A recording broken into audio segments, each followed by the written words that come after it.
से आपको European country का वीजा लेने में टाइम लग सकता है, बट शेंजन कंट्री के अंदर एक बार अगर आप इंटर हो जाते हैं तो यहाँ पर जॉब अपॉर्चुनिटीज की कमी नहीं है, जॉब करने वालों की कमी है। तो एक बार शेंजन कंट्री में आप इंटर कर गए तो अगर आपको पोलैंड आना चाहते हैं या फिनलैंड जाना चाहते हैं, लग्जमबर्ग जाना चाहते हैं, इन सब कंट्रीज के अंदर मूव होना चाहते हैं, तो आप अंदर ही अंदर आप वर्क परमिट लेकर के आप इजिली जा सकते हैं। और वर्क परमिट लेकर के जब आप जाएंगे तो जो भी वहां पर टीआरसी का प्रोसेस है, आप टीआरसी अप्लाई कर दीजिए, आपका वैलिड वर्क परमिट भी आपका बनेगा और आप वैलिड लीगली रह करके वहां पर वर्क भी कर सकते हैं। तो आपको सबसे पहला काम करना है कि किसी भी यूरोपियन कंट्री के अंदर आपको पहले मूव होना है, अगर आपको अपॉइंटमेंट मिलने में देर हो रही है तो।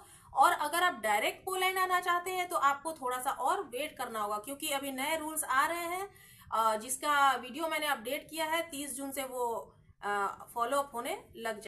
क्या स्लोवाकिया, स्लोवेनिया, रोमानिया, बुल्गारिया, इन सब कंट्री का वीजा जो है इजिली मिल जाता है, लेकिन एक बार इंटर कर जाएंगे तो आप पोलैंड का वर्क परमिट लेकर आप पोलैंड के अंदर मूव हो सकते हैं। लेकिन उस केस में भी आपको वर्क परमिट लगेगा, आपको वर्क परमिट हर जगह लगेगा। अगर आपको वहां लीगली रहना है तो वर्क परमिट लेने के बाद ही आपका न्यू टीआरसी जो है वो बनेगा। अगर आप क्रोशिया जाते हैं तो क्रोशिया का टीआरसी अलग होता है, लेकिन अब वो पोलैंड में चलने वाला नहीं है। तो क्रोशिया अगर आप आते हैं या रोमानिया आते हैं, बुल्गारिया आते हैं, किसी भी शेंजन कंट्री में इंटर करते हैं और उसके बाद आपको लगता है कि आपको पोलैंड मूव होना चाहिए, तो आप वहां से पोलैंड का वर्क परमिट ले करके आप पोलैंड मूव हो सकते हैं और उसके बाद आप न्यू टीआरसी के लिए आप अप्लाई कर सकते हैं। तो एक बार अगर आप मूव हो जाएंगे तो टीआरसी आपकी बननी ही बननी है, क्योंकि आप एक फॉरेनर की तरह आ रहे हैं। तो as a compare to this countries, मतलब कि आपको पोलैंड का वीजा जो देर से मिल रहा है, इन कंट्री का जल्दी मिल जाएगा वीजा।